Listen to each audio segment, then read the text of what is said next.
Salut, moi c'est Leslie ou Libébule. Je fais de la polymère depuis 2015 et sur ma chaîne tu trouveras des tas de tutos créatifs. Si tu veux t'améliorer encore plus, tu peux toujours devenir une bulle en cliquant sur le bouton s'abonner puis rejoindre. Et sur ma boutique, tu pourras aussi trouver tout un tas d'outils pour ton atelier conçus et fabriqués par moi-même. Sur ce, je te laisse avec ce tuto en espérant que tu n'oublies pas de le liker et de le commenter. Bonjour à tous et bienvenue dans ce speed modeling. Comme vous le savez, si vous suivez ma chaîne depuis un petit moment, je fais un petit peu de modelage et de sculpture. J'aime beaucoup ça, mais comme vous le savez, ce sont des choses qui prennent beaucoup de temps, et encore, quand ça ne foire pas. La base que vous voyez ici est entièrement réalisée en scrap clay, et le dôme en verre ainsi que la base en métal doré ont été achetés à Ikea, donc n'hésitez pas à aller y faire un tour, mais vous pouvez en trouver plein d'autres dans beaucoup d'autres magasins de décoration. Alors évidemment, je n'ai pas tout filmé puisque c'est extrêmement long. Pour vous donner une idée, le diorama que vous allez voir à la fin m'aura pris environ 2 à 3 semaines en ayant fait quelques pauses entre-temps bien évidemment. Si on accumule tout le travail mis ensemble, plus la peinture, le modelage, la décoration, le collage de tous les petits éléments, on est sur environ 4 jours non-stop de travail. Et si j'ai fait quelques pauses, c'est aussi parce que j'ai eu quelques déboires. Ce que vous voyez ici, ce sera mon deuxième essai, le premier ayant cassé après une cuisson. Alors c'est assez difficile parce qu'en fait ici on va travailler sur la hauteur puisqu'on est sur un dôme vertical. Et donc, tout ce qui est vertical va forcément être attiré par ce qu'on appelle communément la gravité. Et du coup, mon arbre n'avait pas tenu puisqu'il faut qu'il supporte à la fois tous les éléments, la pâte polymère, ainsi que la chenille que je voulais mettre sur la branche. Donc ici, j'ai juste fait, comme vous voyez, une base assez solide, beaucoup plus solide que la première en tout cas. Puis j'ai refait mon arbre avec, évidemment, le squelette en aluminium. Je l'ai recouvert ensuite d'un petit peu de scrap clay, encore une fois. Et je recouvre le tout ensuite de pâte polymère marron avec mon effet bois.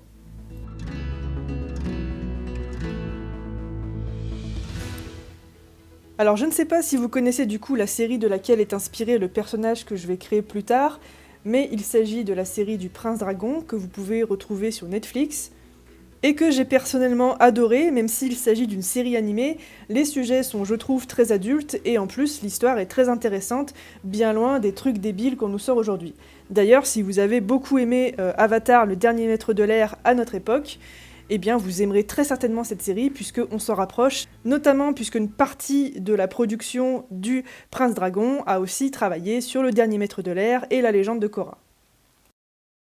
D'ailleurs, depuis la dernière saison, il me semble qu'on peut trouver la série uniquement sous le nom des Secrets d'Aravos, et c'est justement le personnage que je vais représenter aujourd'hui, mais sous sa forme de chenille, car oui, Aravos, c'est le méchant de la série, et c'est un magicien qui peut prendre différentes formes. Il fait partie d'une communauté d'elfes des étoiles, et c'est pour cela que les couleurs ici vont être assez synonymes de galaxie, avec un petit peu de rose, de bleu, de violet, etc. Je voulais vraiment quelque chose de très coloré. Alors comme je vous l'ai dit, ici il s'agit vraiment d'un speed modeling, j'ai pas envie de faire des explications ultra précises à chaque fois. Encore une fois, tout ce qui est sculpture, ça va demander beaucoup de temps d'apprentissage et ça je ne peux pas vous le donner. Il faut vraiment que vous le fassiez par vous-même si jamais vous avez un projet en tête. N'hésitez pas tout d'abord à faire des croquis, voir si ça tient, et ensuite à faire d'abord un petit peu, pourquoi pas, le squelette de votre création, et voir un petit peu pour faire des tableaux Pinterest, avoir des références. Les références, c'est vraiment très important. Ici, par exemple, j'ai pris les références du personnage que j'allais faire, puisque je ne le connais pas par cœur. Même si vous faites quelque chose de tête, par exemple, vous voulez faire le visage de votre conjoint de tête, c'est très difficile. Il vous faudra absolument une image de référence, une photo, pour avoir toutes les proportions en tête. Ceux qui y arrivent sans image de référence, franchement, vous êtes des dieux, bravo à vous.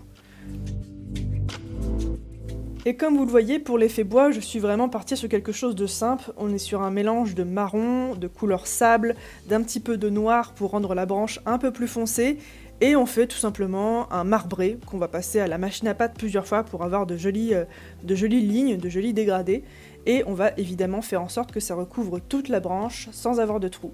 Ici, le plus important, c'est vraiment qu'on ne voit pas la couche de pâte polymère qu'il y a en dessous et qui était grise, je vous le rappelle. Et on va aussi faire très attention, vu qu'on est sous une structure en verre, à ce que le tout tienne correctement sous le dôme en verre. Donc je fais souvent des essais où je remets ma création à plat et je mets le dôme par-dessus pour voir si ça tient correctement. Et pour rester dans le thème, pour une fois j'ai décidé de faire des éléments en résine. Ici je vais faire des petits cristaux avec de la poudre Pearlex.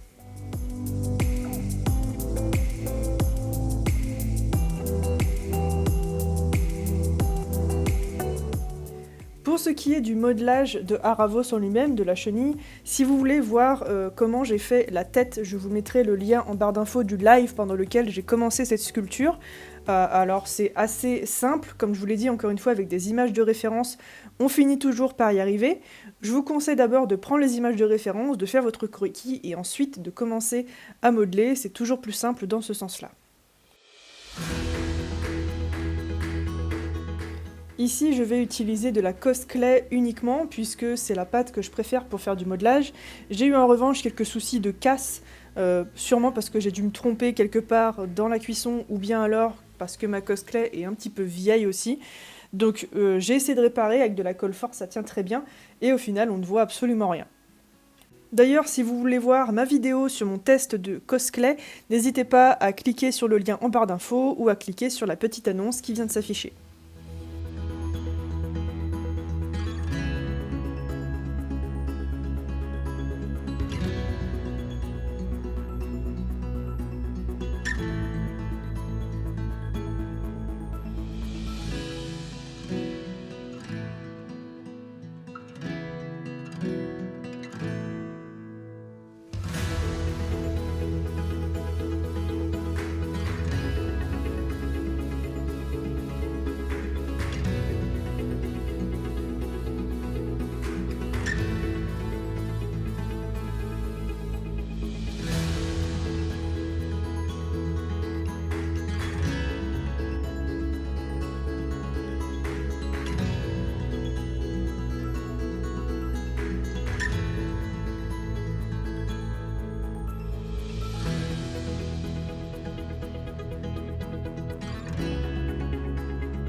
Et évidemment, lorsque vous faites comme moi quelque chose qui doit être posé ensuite sur un élément déjà cuit, il faut faire très attention à ce que votre sujet tienne correctement dessus.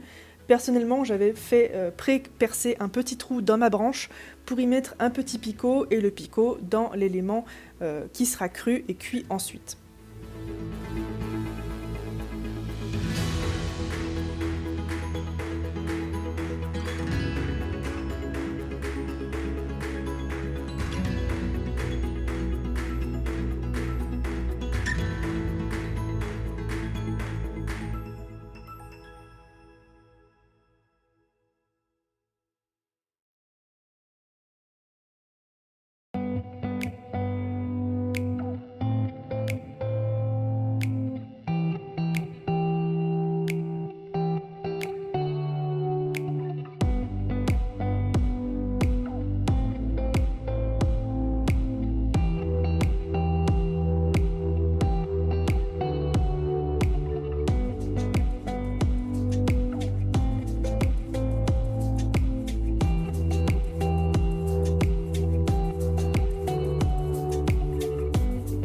Comme je vous l'ai dit au début, les dioramas ça prend énormément de temps, donc je compte sur votre soutien.